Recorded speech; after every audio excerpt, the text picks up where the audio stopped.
Everyone, अस्सलाम वालेकुम, नमस्ते, सत श्री अकाल। Welcome back to your own YouTube channel. This is me Saima Peerzada and you are watching Saima Peerzada reaction channel. तो कैसे हैं आप लोग?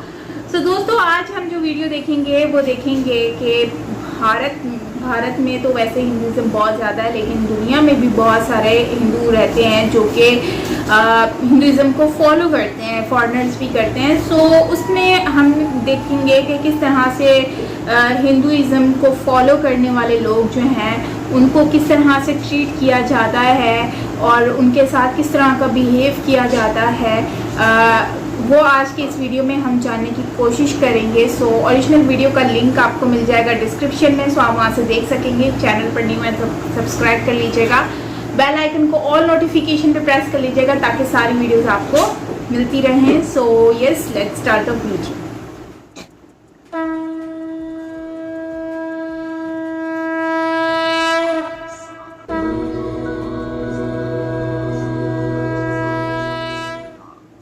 पूरी दुनिया में सनातन धर्म ही एकमात्र ऐसा धर्म है जहां सत्य, अहिंसा, सहनशीलता, न्याय, प्रेम, जीवनोत्थान आदि क्रियाएं स्वाभाविक तौर पर हैं।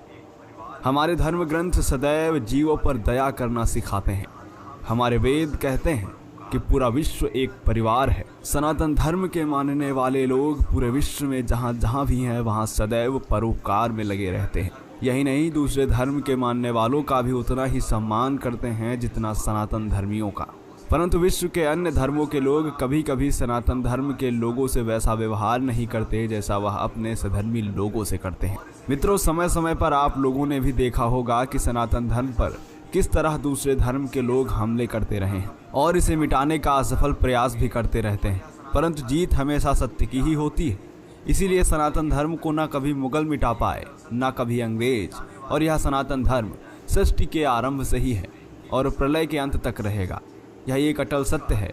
इसे मिटाने वाले एक दिन खुद मिट जाएंगे और पूरे विश्व में केवल सनातन धर्म ही शेष बचेगा। नमस्कार, आप देख रहे हैं दी साइंटिफिक हिंदू और मैं हूं आपके साथ आपका दोस्त धीरेन्द्र। मित्रों, मुख्य रूप से सनातन धर्म में 4 वेद, 6 शास्त्र, 18 पुराण व 108 उपनिषद हैं तथा इनके अलावा वाल्मीकि रामायण, रामचरितमानस आदि धर्म ग्रंथ भी सर्वमान्य है। परंतु भगवद गीता सनातन धर्म की एक ऐसी पुस्तक है जिसमें भगवान श्री कृष्ण के मुख से निकले हुए उपदेश लिखे हैं, अर्थात यह साक्षात भगवतवाणी है। भगवद गीता ही दुनिया की एकमात्र ऐसी पुस्तक है जिसमें मानव जीवन के सभी प्रश्नों का उत्तर दिया गया है। भगवद गीता को नित्य पढ़ने वाला व्यक्ति अपने जीवन में नित्य नए आयाम स्थापित करता है। भगवद गीता के बारे में प्रायः आप सभी जानते ही हैं कि जब महाभारत युद्ध में अर्जुन अपने सगे संबंधियों को अपने विरुद्ध युद्ध के लिए खड़ा देखा था, तब वह बहुत हताश व निराश हो गए थे तथा युद्ध करने से ही मना कर दिया था। उसी समय भगवान श्री कृष्ण ने अर्जुन को गीता का उपदेश दिया था। भगवान श्री कृष्ण के उपदेश केवल सनातन धर्म मानने वालों के लिए ही नहीं बल्कि समस्त विश्व के प्राणियों के लिए है। जैसा उन्होंने 10वें अध्याय के श्लोक नंबर 20 में कहा है, अहम आत्मा गुणाकेश सर्वभूतासि स्थिता अहम आदिश्च मध्यम चा भूतनाम मंत एव च। अर्थात इस धरा पर स्थित समस्त प्राणियों की आत्मा मैं ही हूँ, मैं ही सबका आदि हूँ, मैं ही मध्य हूँ और मैं ही अंत हूँ। मित्रों, जो भगवत गीता प्राणी मात्र जीवन की कठिनाइयों से संघर्ष करने की शक्ति देती है, एक समय ऐसा भी आया जब विधर्मियों ने इस पर बैन लगाने की मांग की। जी हाँ मित्रों, भारत के ही एक मित्र देश में यह मांग उठी। उस समय तमाम सनातन धर्म के मानने वालों पर हमले हुए। भगवद गीता को युद्ध के लिए प्रेरित करने वाली पुस्तक बताया गया। यही नहीं, यह मामला कोर्ट तक भी पहुंच गया। साथ ही संसद में भी इस पर चर्चाएं हुई। जी हाँ मित्रों, यह सब हुआ भारत के ही मित्र देश रूस में। सन 80 के दशक में विश्व प्रसिद्ध संत शील प्रभुपाद के मार्गदर्शन में हरे कृष्ण मिशन द्वारा रूस में भगवद गीता का प्रचार प्रसार किया जा रहा था। भगवद गीता का प्रभाव रूसी जनमानस पर ऐसा पड़ रहा था कि प्रतिदिन हजारों लोग सनातन धर्म में वापसी कर रहे थे। यह सब देखकर वहां के कट्टरपंथियों को अच्छा नहीं लग रहा था। इसलिए वहां की संसद में किसी भी धार्मिक पुस्तक छापने, तथ्य बांटने आदि पर प्रतिबंध लगा दिया गया। हरे कृष्ण मिशन से 2 रूसी नागरिक काफी प्रमुखता से जुड़े। उनका नाम था सार्किस और गार्गिक। दोनों आपस में अच्छे दोस्त थे। भगवद गीता पढ़कर उनके जीवन में काफी बदलाव आया। उनकी बुरी आदतें भी छूट गईं। साथ ही उन्हें जीवन के सही मूल्यों का ज्ञान हुआ। इसीलिए उन्होंने भगवद गीता का प्रचार प्रसार करने की ठानी। वहीं दोनों रोज भगवद गीता की पुस्तकें लोगों में बांटते थे। एक दिन रूसी पुलिस ने सर्किस और गार्गिक दोनों दोस्तों को गिरफ्तार कर लिया और जेल भेज दिया। दिया। रूसी पुलिस का एक ही मकसद था कि वह दोनों सनातन धर्म त्याग दें, इसीलिए जेल में उन पर बहुत अत्याचार किए गए। सर्किस और गर्गिक ने जब सनातन धर्म अपनाया था तब से उन्होंने शाकाहार अपना लिया था व मांसाहार त्याग दिया था, लेकिन जेल प्रशासन उन्हें खाने में नॉनवेज व ब्रेड देता था। सर्किस व गर्गिक ने 2 साल तक जेल में केवल ब्रेड खाकर समय बिताया। फलस्वरूप सर्किस बीमार हो गया और उसकी मौत हो गई। रूसी पुलिस जहां कहीं भी किसी सनातन धर्मी को देखती उसे गिरफ्तार करके जेल में डाल देती। रूसी पुलिस बलपूर्वक सनातन धर्म के प्रचार व प्रसार को रोकना चाहती थी। सन 1988 में मॉस्को के अंदर काउंसिल ऑफ रिलीजियस अफेयर ने कृष्णा कॉन्शियसनेस को रजिस्टर किया और उसके बाद रूस में भगवद गीता को कानूनी रूप से मान्यता मिली और उसके साथ ही सनातन धर्म का प्रसार एक बार फिर से आरंभ हुआ। 1991 में रूसी सरकार ने वैदिक मंदिर और कल्चरल सेंटर बनाने के लिए प्रस्ताव पास किया और इसके लिए उन्होंने जमीन देने की बात की, परंतु यह बात वहां के क्रिश्चियन और मुस्लिम लोगों को नागवार गुजरी और उन्होंने इसका विरोध किया। सबसे ज्यादा विरोध the bishop council of Orthodox church ने किया। इस विरोध के कारण साल 2004 में रूसी सरकार वह जमीन वापस लेने का फैसला करती है। हिंदू बन चुके रूसी लोगों ने भारत सरकार से गुहार लगाई कि भारत इस मामले में उनकी मदद करे। उस समय रूस में सनातन धर्म के लोगों से दुर्व्यवहार होने लगा, उनकी शोभा यात्रा पर हमले होने लगे, मंदिरों पर हमले हुए, जिसकी अंतर्राष्ट्रीय मीडिया में भी काफी आलोचना की गई, जिसके परिणाम स्वरूप भारत और अंतर्राष्ट्रीय दबाव के कारण रूसी सरकार जमीन वापस लेने वाला फैसला रद्द करती है। परंतु साल 2011 में एक बार फिर रूसी अदालत ने भगवद गीता पर पाबंदी लगा दी।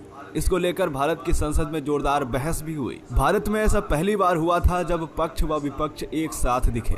भारतीय कूटनीति व अंतर्राष्ट्रीय दबाव में आकर सन 2012 में रूसी अदालत को यह फैसला वापस लेना पड़ा और एक बार फिर सनातन धर्म की जीत हुई। मित्रों, रूस में भारतीय लोग मात्र 15,000 ही हैं, परंतु वहां सनातन धर्म मानने वालों की संख्या 1 लाख से भी अधिक है। रूसी जनमानस में गीता का प्रभाव इतना ज्यादा है कि वहां हर रोज सनातन धर्मी बढ़ते जा रहे हैं। सनातन धर्म में आए रूसी लोगों ने मांसाहार त्याग दिया है, वह पूर्णतया शाकाहारी हो गए हैं। साथ ही वह होली, दीपावली, जन्माष्टमी आदि त्योहार भी बड़े धूमधाम से मनाते हैं। यह सब देखकर लगता है कि देर से ही सही, लेकिन एक दिन पूरा विश्व सनातन धर्मी होगा, क्योंकि सनातन ही आरंभ है और सनातन ही अंत। साल 2014 से पहले भारत की पहचान ताजमहल, कुतुब मीनार आदि हुआ करते थे, परंतु वर्ष 2014 में जब भारत के प्रधानमंत्री श्री नरेंद्र मोदी बने तो उन्होंने अपने शपथ ग्रहण समारोह में कई राष्ट्राध्यक्षों को बुलाया था और उन्हें भगवद गीता भेंट की थी। तब से हमारे प्रधानमंत्री जिस भी विदेश दौरे पर जाते हैं वहां वह अपने साथ गीता पुस्तक अवश्य ले जाते हैं